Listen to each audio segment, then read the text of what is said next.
मेरे भाई, हज करने के लिए जाना तो अल्लाह का वास्ता है, किसी का हक ना मार के जाना, किसी पर ज्यादती करके ना जाना, किसी का हक ना खा के जाना। अगर तूने बहन का हिस्सा नहीं दिया हुआ, अपनी बेटी का हिस्सा मारा हुआ है, यकीनन तो हज पे भी जाएगा तो तेरा हज भी कबूल नहीं होगा जब तक आकर अपनी बहन को उसका हिस्सा नहीं देगा।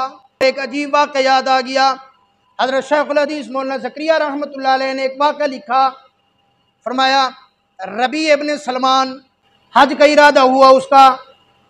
हज का इरादा करने के बाद उसने कहा, चलो मैं कूफा की जामे मस्जिद में जाता हूँ, जो हज का काफिला जा रहा होगा मैं उसके साथ चला जाऊँगा। कूफा की जामे मस्जिद में आके बैठे, टेक लगा के बैठे थे, हज के लिए तैयार थे, पैसे सामान भी साथ लिया हुआ था, 300 दिनार उन्होंने इकट्ठे लिए हुए थे। अब हज का काफिला जा रहा था, मस्जिद में बैठे थे, सीढ़ियों पर यूं टेक लगा के देखा, एक औरत है पर्दे के अंदर आई है, सामने एक मुर्दार जानवर पड़ा है, गधा या खच्चर है, वो मरा हुआ पड़ा है, उसका गोश्त काटा और उसको थैली के अंदर डाला और जाने लगी।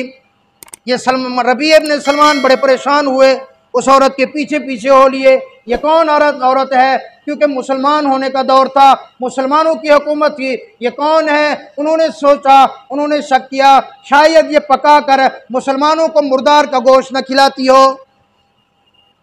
उस औरत के पीछे हो लिए, वो औरत एक घर के अंदर दाखिल हुई, दरवाज़ा बंद कर दिया, ये भी बाहर जाकर इन्होंने दस्तक दी। अंदर से आवाज़ आई, कौन?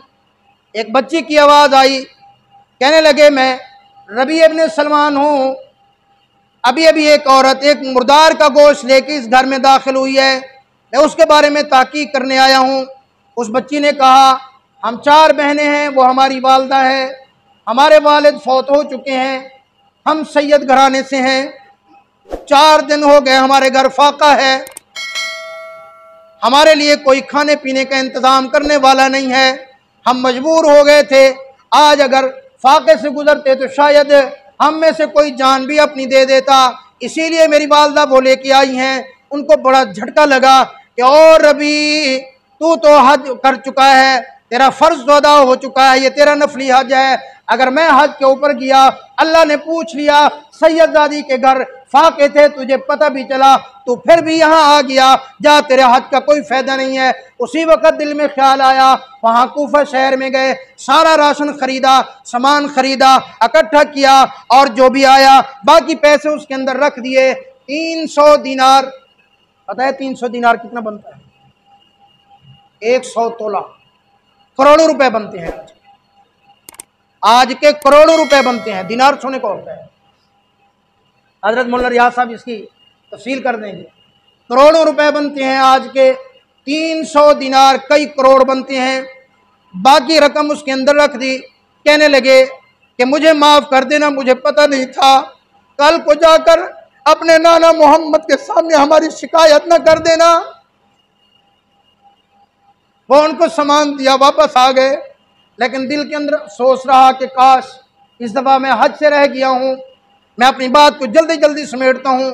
हज हो गया, काफिले वापस आने लगे। उन्होंने कहा मैं शहर कूफा की मेन जगह के ऊपर जाता हूँ, जो काफिले आएंगे, चलो मैं हज नहीं कर सका, कम अज़ कम मैं उन काफिलों का इस्तकबाल तो करूँ, मैं उनसे दुआ तो करा लूँ। अब जो भी काफिला आए, जो भी बंदा उससे मिले, ये उसको मुबारकबाद दें। वो कह रबी तू भी तो हमारे साथ था, वो कहे नहीं यार मैं तो हज पे गया नहीं। कहते हैं यार ये कहने की क्या ज़रूरत है, तो अरफात के मैदान में मिला था हमें, कोई कहे तो मुज़दलिफ़ा के मैदान में हमें मिला था, कोई कहे कि तू जमरात के मौके पर हमें मिला था।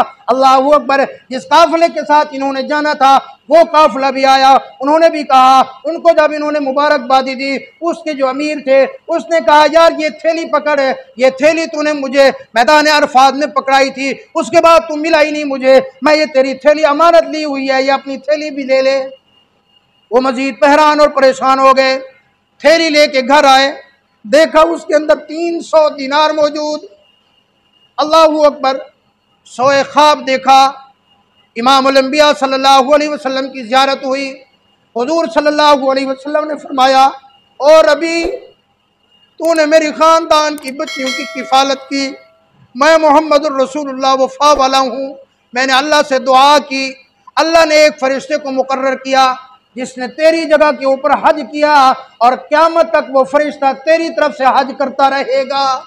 अल्लाह ने तेरा ये हज भी कबूल कर लिया, बल्कि तेरी वजह से अल्लाह ने सबका हज कबूल किया। और मैं मोहम्मद रसूलुल्लाह ने ये तो तूने जो 300 दिनार थे, मैं मोहम्मद रसूलुल्लाह ने ये भी तुम्हें वापस कर दिए। मेरे भाई, अगर और ज़्यादा फुर्सत नहीं है तो किसी को हज करा दिया करो, किसी को उम्रा करा दिया करो, या कम से कम पूरे चक वाले मिलके अपने इमाम साहब को हज या उम्रा करा दिया करो।